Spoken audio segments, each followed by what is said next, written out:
I was online and someone had posted a link to the Edible Artist Network, which had posted a link to an article about how to make black lace using gelatin. Gelatin is my enemy. I hate gelatin, and I don't eat Jello. I can't stand the texture. This is the most disgusting stuff. This is, ugh. Okay. But I was curious because I've never used any of those cake lace type products because of the disgusting Jello factor. So I decided this is okay. This is the most creepy demo I've ever done, so bear with me. The recipe that they put did not have what amount of gelatin to use, which is not helpful if you're trying to follow a recipe. So just based on the amount of water, I tried it with 1 tablespoon of gelatin, and that did work. And I did this 45 minutes ago, and it's already set up. And it's set up like within 10 minutes. I was able to pull. I just poured some into these little snowflake molds. I was able to pull it out. Ugh, it's so gross, but it works. So if you need a nasty gelatin snowflake, that's how to do it. And I'll post the recipe in the description of this video. But they really do come out very easily. They're so gross. They're like Jello jigglers. I can barely stand it. But you do get the detail. It's rubbery. Ugh. Okay. So I'm going to show you how to pull this out. And I just bought this little lace mat at Hobby Lobby, I think yesterday. I was out messing around at the craft store.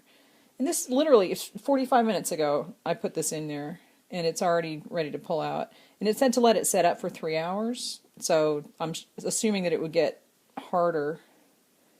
After a few hours, it's just going to keep stiffening up. This is the most disgusting stuff. But look, it actually does work.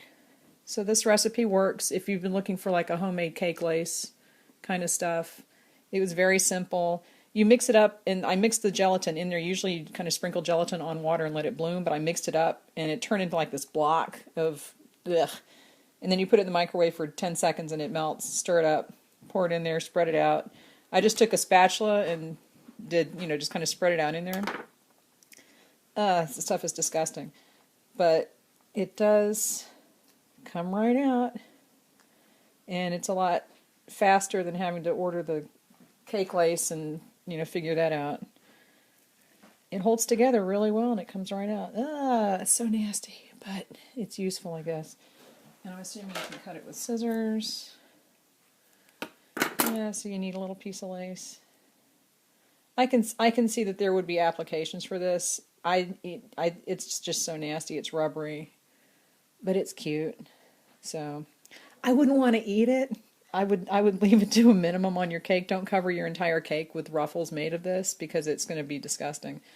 And I was wondering if there's a way to make it using flavored Jello packages, and I bet there is.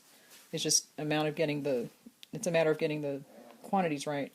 All right, so that's it. Leave me any questions, but I'll post the recipe and you can try it yourself. Okay. And if I do any more experiments with this, I'll post them, but I probably won't.